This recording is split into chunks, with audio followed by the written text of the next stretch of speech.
Transformación pacífica del país. ¿Qué tal, amigos y amigas? Bienvenidos a una nueva videoinformación más. Bienvenidos a su canal Pregoneros 4T. Ahora resulta que a la politóloga, a la todóloga, a la activista, a la feminista Denise Dresser no le gusta que le digan señora, así se refiere en esta entrevista, mis estimados pregoneros. Sale a llorar, a quejarse de que el presidente Andrés Manuel López Obrador le dice la señora Dresser. Pues como quiere que la mencionen, como quiere que la nombre, mis estimados amigas y amigos pregoneros, esta oposición está cada vez peor y en este caso ahí están los grandísimos analistas de Leo Zuckerman, como el caso de Denise Dresser, que también con Carlos Loret de Mola aparece en su programa. Ahora resulta que no le gusta que le digan señora.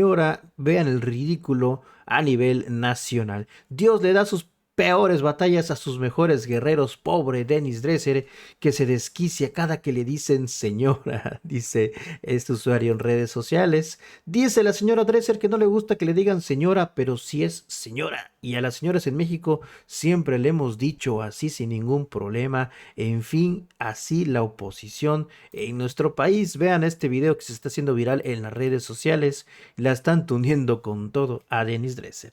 A la señora Denise Dresser. Porque el presidente de este país se refiere a mí como la señora Dresser, que sí, soy señora, pero no solo soy señora. ¿De los señores habla igual? No, ¿Dice el señor algo? Él no dice el señor Zuckerman o el señor Pedro Miguel. Sí. El decirme señora en ese contexto Totalmente. Tiene una connotación negativa. Sí. Y la connotación negativa es, ¿qué hace esta señora opinando de política cuando debería estar en su casa cuidando a sus papás o a sus hijos o horneando galletas? Cuando podría decirme solamente Denise Dresser o la maestra Dresser. Ni siquiera exijo que me diga doctora porque me parece muy mamón. O sea, yo no voy por la vida diciéndome doctora. Yo soy Denise, incluso frente a mis alumnos. Lo primero que les digo es, aquí soy Denise. Sí. Porque Tampoco quiero que me digan doctora porque se oye muy mamón, dice Denise Dresser. No le gusta que el presidente se refiera así de ella porque, pues según lo que está diciendo en esta entrevista, porque lo hace el presidente de una manera despectiva para burlarse de ella. Esto es lo que dice para que vean cómo está esta oposición en nuestro país cada vez peor. El presidente de este país se refiere a mí como la señora Dresser, que sí, soy señora. Pero no solo soy señora. ¿De los señores habla igual? No, ¿Dice el señor algo? Él no dice el señor Zuckerman o el señor Pedro Miguel. Sí. El decirme señora en ese contexto Totalmente. Tiene una connotación negativa. Sí. Y la connotación negativa es, ¿qué hace esta señora opinando de política cuando debería estar en su casa cuidando a sus papás o a sus hijos o horneando galletas? Cuando podría decirme solamente Denise Dresser o la maestra Dresser. Ni siquiera exijo que me diga doctora porque me parece muy mamón. O sea, yo no voy por la... Pues ahí está.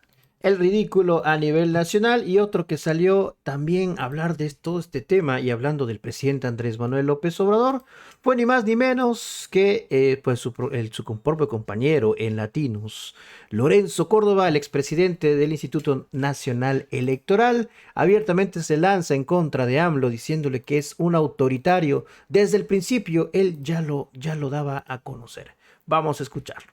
López Obrador tiene una clara vocación autoritaria, es algo a estas alturas de su gobierno innegable. Quienes lo conocen desde hace tiempo lo saben. Es parte de su propia formación política y de su talante. No es algo que haya de repente aflorado con su tan anhelada, varias veces frustrada y finalmente conseguida llegada a la presidencia. Para el presidente, la negociación, la construcción de acuerdos y el arte de procesar consensos no es, como lo sostiene la larga tradición política en que se ha sustentado la democracia moderna, la esencia misma de la democracia, sino que es por el contrario un estorboso y engorroso mecanismo al que hay que recurrir solo si no queda de otra. El López Obrador, que como flamante presidente del PRD, en el ya lejano octubre de 1996, consensuó el nombramiento de los primeros consejeros del IFE autónomo con Felipe Calderón, entonces presidente del PAN, Santiago Oñate, presidente del PRI, y Emilio Choaifet, secretario de Gobernación del presidente Zedillo, es un episodio esporádico de su larga trayectoria política. La negociación como cualidad política es algo que no corresponde a la naturaleza misma del presidente, no le gusta. Su verdadera vocación y aspiración permanente es imponerse, ordenar y, en consecuencia, descalificar, desacreditar, insultar y aplastar, si se puede, a quien se le opone. En 2006, ya como candidato presidencial del PRD en su primer intento por alcanzar la presidencia, López Obrador evidenció su talante al no procurar un encuentro con quien había sido el líder moral de la izquierda mexicana, el ingeniero Cárdenas, al no pedirle que se sumara a su campaña, a no tener el gesto de humildad y de cortesía de pedirle su respaldo y acompañamiento, al pretender que el ingeniero era quien debía buscarlo y rendirle pleitesía. Al final, las muestras de cortesía, paradójicamente, para el fundador del PRD, vinieron más bien del presidente Fox, que lo invitó al ingeniero Cárdenas a asumir la responsabilidad de la organización de los festejos del centenario de la Revolución y del bicentenario de la Independencia, uno de los muchos errores que le costaron en esa ocasión la presidencia a López Obrador y que una actitud menos soberbia y autoritaria hubieran evitado. También fue efímero el tono de los extraordinarios discursos con los que remató la noche de la elección del 1 de julio de 2018. Primero en el Hotel Hilton, apenas unos minutos después de que el INE hiciera públicos los resultados del conteo rápido de la elección presidencial que le daban una clara y contundente victoria. Y poco después, frente a las masas populares en la celebración en el Zócalo capitalino. Se trató de discursos conciliadores, llamando a la unidad, ofreciendo un gobierno para todas y todos, dejando atrás la rispidez de la contienda electoral. En efecto, el gusto de quienes pensamos que estábamos en los prolegómenos de un gobierno tolerante, democrático e incluyente, duró apenas unos días. Cuando menos de una semana después de la elección se tuvo conocimiento claro de la que sería la composición de las cámaras del Congreso de la Unión y de que su partido contaba con mayoría absoluta, por primera vez desde 1997, el presidente electo cambió radicalmente su discurso. Es decir, en el momento en que López Obrador se dio cuenta de que no necesitaba a nadie más que a su obediente y en tantas ocasiones servil mayoría, se acabó el tono del político conciliador y dispuesto a ser el gobernante de todas y todos, y dio paso al ensoberbecido, abusivo y autoritario gobernante que ha demostrado ser. No un jefe de Estado, sino meramente el jefe de una facción. Es lamentable porque nadie en nuestra historia había tenido las condiciones para encabezar un gobierno de unidad nacional para enfrentar los graves problemas, como el de la irresuelta y más bien agravada situación de inseguridad que afligen y siguen afligiendo a nuestra maltrecha y aquejada sociedad, como el presidente López Obrador al arranque de su gobierno.